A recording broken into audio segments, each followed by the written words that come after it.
Magandang umaga po sa ating lahat. Update tayo sa binabantayan nating Tropical Depression Krising dito sa loob ng ating Philippine Area of Responsibility mula sa nilabas natin Tropical Cyclone Bulletin kaninang 5 a.m.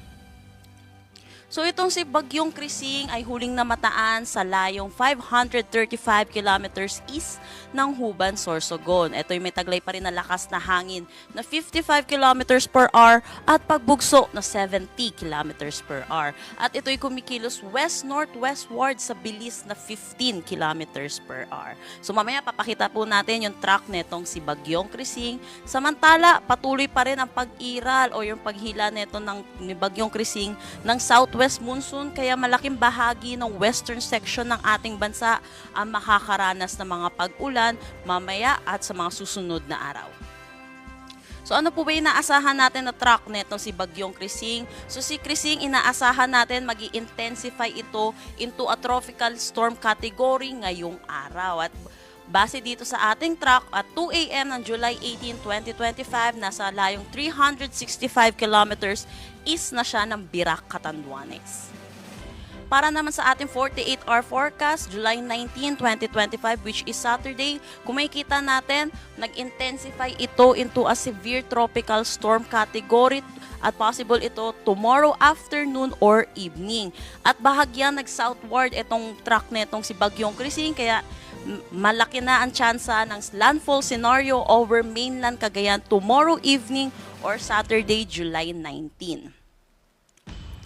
So pagdating naman ng 72-hour forecast natin, July 20, 2025, which is Sunday, nasa labas na to ng ating Philippine Area of Responsibility at inaasahan severe tropical storm pa rin ang kanyang category at ito'y mataan sa layong 285 kilometers west-northwest ng Lawag City, Ilocos Norte.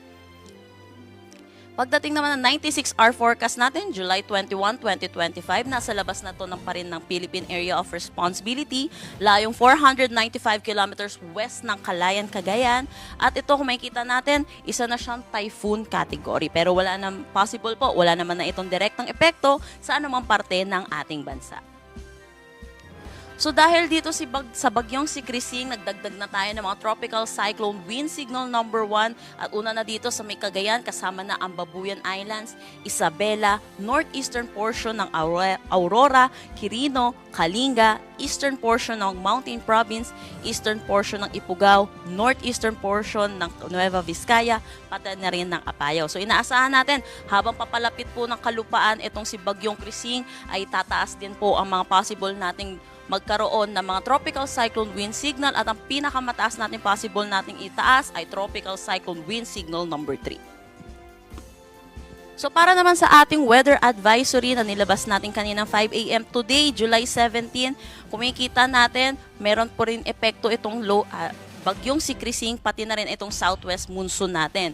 Dito sa eastern section ng ating bansa, ang makakaapekto dito ay itong si Bagyong Krising at pagdating dito sa western section ng bansa natin, ay ito naman ay makakaapekto ang southwest monsoon. At kung makikita din natin dito sa ating mapa ng weather advisory for today, 100 to 200 millimeters of rain ang inaasahan dito sa may Occidental Mindoro, Antique at Negros Occidental. At sa mga color yellow po natin nakikita, 50 to 100 millimeters of rain naman ang ating inaasahan. So iba yung pag-iingat po para sa ating mga kababayan, para sa mga banta na mga pagbaha at mga pagguho ng lupa. Bukas, inaasahan natin, pagdating po ng paglapit neto ni Krising sa ating kalupaan, kung makikita natin, dumami yung color orange dito sa may northern Luzon at dulot ito nung paglapit nga ni Krising sa ating kalupaan. At inaasahan natin 100 to 200 millimeters of rain dito sa Isabela, Cagayan, Apayao, Ilocos Norte, Abra, Kalinga at Ilocos Sur. Kung makikita din natin, may mga 100 to 200 millimeters of rain naman tayo. Dulot ito ng southwest monsoon sa may Occidental Mindoro, Antique, Negros Occidental at Palawan. Makikita din natin sa ating mapa, buong Luzon na ang makakaranas ng mga significant rainfall at possible combined effect na ito na itong bagyong si Krising at ang southwest monsoon.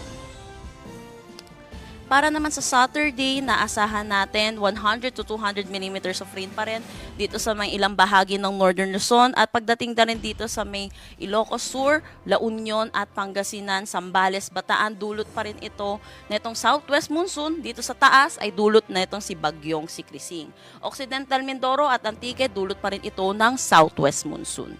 Kung makikita din natin, nabawasan na yung mga areas na meron tayong significant rainfall. Wala na tayo dito sa eastern section ng Luzon, pati ng Visayas. Dulot na rin sa pagkilos netong si Bagyong Krising. Ano po ba inaasahan nating hangin? Dulot na itong si Bagyong Krising. Today, inaasahan natin, may mga bugso tayo ng mga paghangin dito sa Batangas, Quezon, Bicol Region, Mimaropa, Visayas, Zamboanga del Norte, Camiguin, Surigao del Norte, Dinagat Islands, Davao Occidental, Davao Oriental at Sarangani.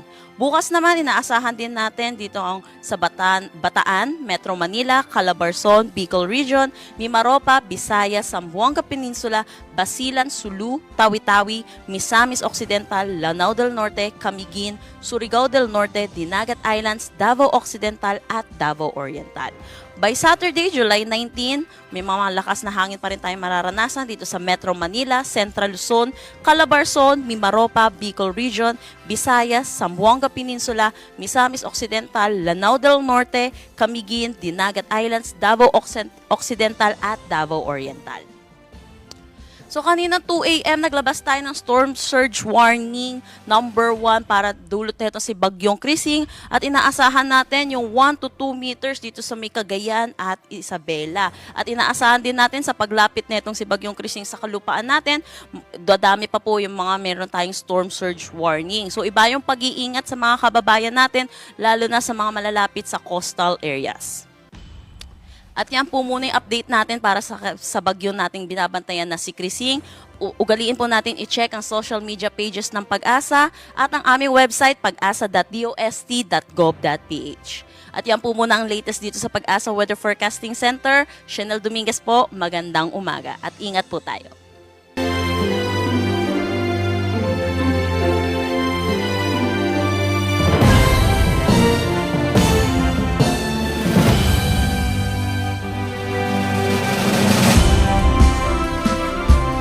Maraming salamat sa inyong panonood at pakikinig. Once again, El Maestro. See you on my next vlog. Bye-bye!